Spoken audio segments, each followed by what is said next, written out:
नमस्कार। मैं Mukesh Joshi, Indian institute of excellence से आप सभी का हार्दिक स्वागत है। एक जबरदस्त एट्रैक्टिव प्रेजेंटेशन देने जा रहा हूं। दिल थाम के रहना। जबरदस्त कहानी है, बड़ी मस्त दिलचस्प कहानी है। किसी के भी सामने रखो। 36,000 premium, 72,000 premium, 1,20,000 premium, 1,80,000 premium, 2,40,000 premium. ऐसे प्रीमियम उठा के आप आ सकते हो। क्या बोलेंगे, कैसे बोलेंगे, ध्यान से मेरी बात को अभी सुनना। किसी भी पार्टी को ना कहानियों से, अनेकों कहानियां हैं हमारे पास में। आप जब हमारे पास आओगे, अनेकों कहानियां मैं आपको सुनाऊंगा। कहानियों से बड़ी दिलचस्प विध से पार्टी सुनती है, और कहानियां सुनना अच्छा भी लगता है और हमें भी बड़ा आसान लगता है। कहानी याद रखना बड़ा आसान लगता है। सर, एक रमेश भाई नाम के एक इंसान थे, और ये रमेश भाई और दिनेश भाई दोनों एक ही कंपनी में काम कर रहे थे। रमेश भाई और दिनेश भाई एक ही इलाके में रहते थे। दिनेश के पास एक छोटी सी गाड़ी थी, मारुति कार थी। दोनों ऑफिस में साथ में आते थे, ऑफिस से छुट के घर पे भी साथ में जाया करते थे। एक दिन क्या हो गया, एक दिन दिनेश ने आवाज दिया शाम के 6 बजे, रमेश आ रहे हो? रमेश ने कहा 2 मिनट का टाइम दीजिए, बस पैकिंग करके निकल रहे हैं। पैकिंग करके रमेश और दिनेश अपनी गाड़ी में निकले। रास्ते में दिनेश ने रमेश को कहा, रमेश आज एक डाइवर्जन लेना पड़ेगा, आज सैलरी का दिन था ना, तो एक छोटा सा डाइवर्जन लेना पड़ेगा। रमेश ने पूछा कहाँ जा रहे? उसने कहा, अरे यार, एक अनाथालय है और उस अनाथालय में अपने को जाना है। मैं अनाथालय के अंदर में मैं हर महीने में कोई डोनेशन देता हूं। तो रमेश भाई और दिनेश भाई दोनों अनाथालय में प्रवेश किए। रमेश भाई के परिवार में एक लड़का और लड़की था, और बीवी। ऑब्वियसली लड़का और लड़की है तो बीवी तो होगी ही। तो लड़का, लड़की और उसकी बीवी, और बड़ा सुंदर जीवन जी रहे थे, बड़ा अच्छा जीवन जी रहे थे। उतने में क्या हो गया, उतने में जब वो बैठे थे और दिनेश चेक काट रहा था डोनेशन का ट्रस्टी के ऑफिस में, उस समय पे एक लड़का आया, प्यारा सा, सुंदर सा, छोटा सा, 2 साल 3 साल का, और रमेश की गोदी में आके बैठ गया। रमेश को बड़ा प्यार आया। उसको फुसलाते हुए, उसको प्यार करते हुए उसने उसका नाम पूछा। बच्चे ने अपना नाम बताया। सर पे हाथ घुमा के उसने ट्रस्टी को पूछा, रमेश को ने, किसका बच्चा है? ट्रस्टी हंस के जवाब दिए, रमेश जी, आप अनाथ आश्रम में बैठे हैं। यहाँ जो भी बच्चे हैं, उन बच्चों का कोई माँ बाप नहीं है, कोई अता पता नहीं है, इसीलिए तो यहाँ है ना ये बच्चे। रमेश को बड़ी दया आई।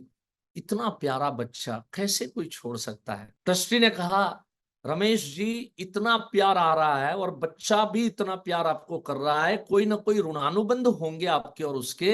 इसको एडॉप्ट कर लो, साथ में लेके जाओ, उसकी भी जिंदगी बन जाएगी, आपकी भी जिंदगी बन जाएगी। शायद आपकी भी तकदीर इसकी वजह से खुल जाए। ये बात जो है ना, वो रमेश को बड़ी छू गई, क्योंकि रमेश सोच रहा था, पता नहीं जीवन में इतना अच्छा काम कर रहा हूं लेकिन क्यों तरक्की नहीं हो रही है। शायद उसको लगा कि ये ट्रस्टी का एक इशारा है कि बच्चा तुम्हारे जीवन में नसीब बन के आएगा, और तुम इस बच्चे को स्वीकार लो। और रमेश ने उस बच्चे को एडॉप्ट कर लिया। जब भी वो घर पे गया, तो बीवी जो है, और बीवी को जब ये बात बताई, तो वो बड़ी नाराज हो गई। क्या जरूरत थी? अरे, एक बेटा बेटी है हमारे पास, जिनको बच्चे नहीं होते वो एडॉप्ट लेके आते हैं, इसको लाने की क्या जरूरत थी? तो पत्नी जो है वो बड़ी नाराज हुई, और बहुत अफसोस व्यक्त कर, चिल्ला भी रही थी। कम से कम पूछ भी लिया होता, इतना बड़ा डिसीजन ले रहे हो और मुझे पूछे बगैर ऐसे लाए कैसे? रमेश ने कहा, पता नहीं दिमाग में क्या हो गया, बट दिल आ गया इस बस बच्चे के ऊपर में। जब भी पत्नी बहुत नाराज हुई, तो उस समय पे रमेश ने कहा कि देख, पहले के जमाने में एक घर में 6-6 7-7 बच्चे पलते थे ना, अगर ये तीसरा बच्चा हमारे पास पलेगा, क्या प्रॉब्लम है? 50,000 महीना तो कमा रहा हूं ना मैं। 2 बच्चों की जगह यहाँ पर 3 बच्चों की हम परवरिश करेंगे। कुछ नसीब लेके ये बच्चा आया है, और तुझे अगर लग रहा है कि अगर मुझे कल कुछ हो जाए, तो मैंने कॉन्ट्रैक्ट किया है, अनाथालय वाले इस बच्चे को वापस ले लेंगे। अगर मुझे कुछ हो जाए, मेरी इनकम गई, तो बच्चे को वो लोग वापस लेके आएंगे, ले लेंगे। ये रहा एड्रेस, करके उसने कवर हाथ में दे दिया। पत्नी ने कवर जो है वो कबाड़ के अंदर में यूं फेंक दिया। कुछ दिनों तक नाराज रही, और कुछ दिनों के बाद में नाराजगी दूर हो गई, और ये बच्चा भी उस परिवार के अंदर में घुल मिल के रहने लगा। बड़े अफसोस की बात है कि 7 साल बाद रमेश भाई एक सड़क दुर्घटना के अंदर में उनका देहांत हो गया, और वो दुनिया छोड़ के चले गए। चंद दिनों के बाद रमेश की पत्नी को याद आया कि रमेश ने कहा था कि अगर उससे कुछ हो जाता है, तो वो एडॉप्टेड चाइल्ड को अनाथ आश्रम वाले वापस ले लेंगे। उसकी पत्नी ने सोचा कि यहां पर मेरे दो बच्चे कैसे पलेंगे वो प्रश्न है, तो तीसरा बच्चा कैसे पलेगा। और कम से कम तीसरे बच्चे की व्यवस्था अगर अनाथालय कर लेता है तो अच्छी बात है। ये सोच के उसने वो कवर ढूंढने की कोशिश की। कबाड़ के किसी कोने में से उसको कवर मिला। उसका एड्रेस देख के वो पहुंची अनाथालय। और जब वो अनाथालय में पहुंची और अनाथालय में बच्चे को जाके लेके जाके जब वो वहां पे पहुंची तो उसने, बड़ा दिल भारी हो रहा था, उसको भी अच्छा नहीं लग रहा था, बच्चा घुल मिल गया था उसके साथ। लेकिन क्या करे, परिस्थिति ऐसी थी। जब जाके ट्रस्टी को मिली और ट्रस्टी को बताया कि मैं रमेश की पत्नी हूं, बड़ा, और क्या हादसा हो गया था जब बताया तो ट्रस्टी ने बड़ा दुख प्रकट किया। ट्रस्टी ने कहा, जब से मैंने सुना है मैं बड़ा बेचैन हूं कि कितने अच्छे नेक दिल इंसान, आपके पति इतने नेक दिल थे, इतने नेक दिल इंसान के साथ इस तरह का घटना कैसे हो सकता है। तो ईश्वर को जो अच्छा लगा उसने किया होगा, लेकिन हमें बेहद दुख है। डरते हुए उसकी पत्नी ने ट्रस्टी को कहा कि क्या ऐसा कोई सौदा हुआ था कि अगर रमेश को कुछ अगर होता है तो आप इस बच्चे को एडॉप्ट कर लोगे, वापिस ले लोगे, ऐसा कोई कॉन्ट्रैक्ट हुआ था। ट्रस्टी ने कहा, यह कॉन्ट्रैक्ट हुआ था और ये हमें बराबर याद है और हमने फाइल के अंदर में ये नोट करके रखा हुआ है। बच्चे को अभी आपको बिल्कुल रखने की जरूरत नहीं है, बच्चे को हम संभालेंगे, बच्चे की परवरिश अब अनाथालय करेगा, आप इस बच्चे की जिम्मेदारी से मुक्त है। जब भी इस तरह की बात हुई तो पत्नी को थोड़ा सुकून मिला कि चलो कम से कम इस बच्चे की व्यवस्था तो हो गई। वो उठने वाली थी, उतने में ट्रस्टी ने रुकाया और रुका के बोला, मैडम रुकिए, बैठिए, आपसे एक बात करनी है। अब क्या है सर? बोले बात यह है कि जब रमेश अच्छे दिल का इंसान था और इस तरह से बच्चे को जब एडॉप्ट करके लेके गया तो हम ट्रस्टियों ने नक्की किया था कि अगर कोई ऐसा दिन आया कि रमेश इस दुनिया छोड़ के चला जाए तो हम अपनी ओर से 50 लाख रुपए का हम आपको चेक देंगे। जब भी ये बात सुना तो उसकी पत्नी हैरान हो गई। ट्रस्टी साहब चेक बनाते बनाते बोल रहे हैं कि रमेश अगर इतना अच्छा इंसान था, वो एक अनाथ बच्चे को पालने को तैयार हो जाता है, तो उसके दो बच्चे जो घर पे हैं अगर वो अनाथ होते हैं तो इस अनाथालय की एक उसका कर्तव्य है कि आपके दो बच्चों के लिए भी हमने कुछ मानधन देना चाहिए, तो 50 लाख रुपए हम आपको दे रहे हैं। ये सुन के पत्नी चिल्लाने लगी, जोर जोर से फुट फुट के रोने लगी कि जिस दिन रमेश ये सौदा करके आया था, जिस दिन रमेश ये बच्चे को लेके आया था, मैंने कितना अनाप शनाप उसको बोला था। अगर उसने इस बच्चे को एडॉप्ट नहीं किया होता तो आज मेरे दो बच्चों का क्या हाल होता।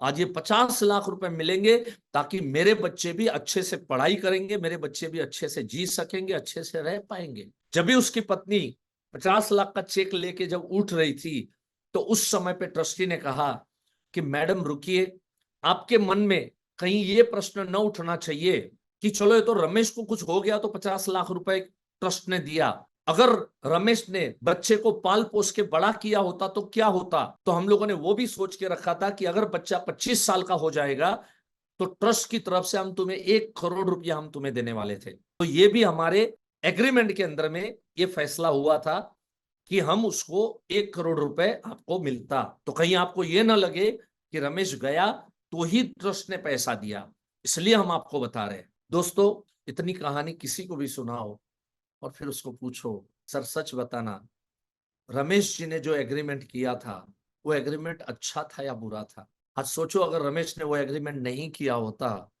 तो आज उसके दो बच्चे भी भूखे मरते, उसकी पत्नी भी भूखी मरती।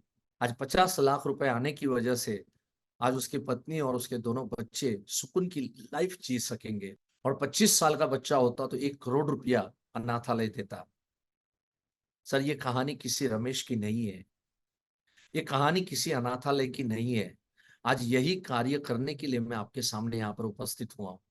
यही काम मैं करवा के दे सकता हूँ कि ईश्वर ना करे अगर आपको कुछ हो जाता है तो आपके परिवार को पालने के लिए जो पैसों की जरूरत है वो मैं ला के दूंगा। अगर आपके दो बच्चे हैं और दो बच्चों के पीछे आप जो खर्च कर रहे हो, एक तीसरा बच्चा आपने पाला है, ऐसे करके उस तीसरे बच्चे का पैसा आप मेरे को दिया करें। सोचिए आज के जमाने में एक मिडिल क्लास फैमिली भी अपने एक बच्चे के पीछे उसका खाने का, पीने का, रहने का, खिलौने का, पुस्तकों का, पढ़ाई का, स्कूल का, कॉलेज का, उसके एंटरटेनमेंट का, कितना कम से कम मैं मान के चलता हूं, कम से कम मिडिल क्लास फैमिली भी आज के जमाने में 5,000 से 10,000 रुपया एक बच्चे के पीछे खर्च करता है।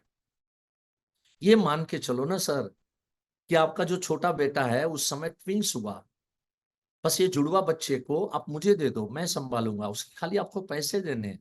और इस केस के अंदर में तो आपको किसी बच्चे को एडॉप्ट करके घर पे लाना भी नहीं है, सिर्फ आपके पैसों से एक बच्चे का लालन पालन होगा। और ये बच्चा आप जब नहीं रहोगे तब वो प्रधान बन के आपके घर को संभालने आएगा।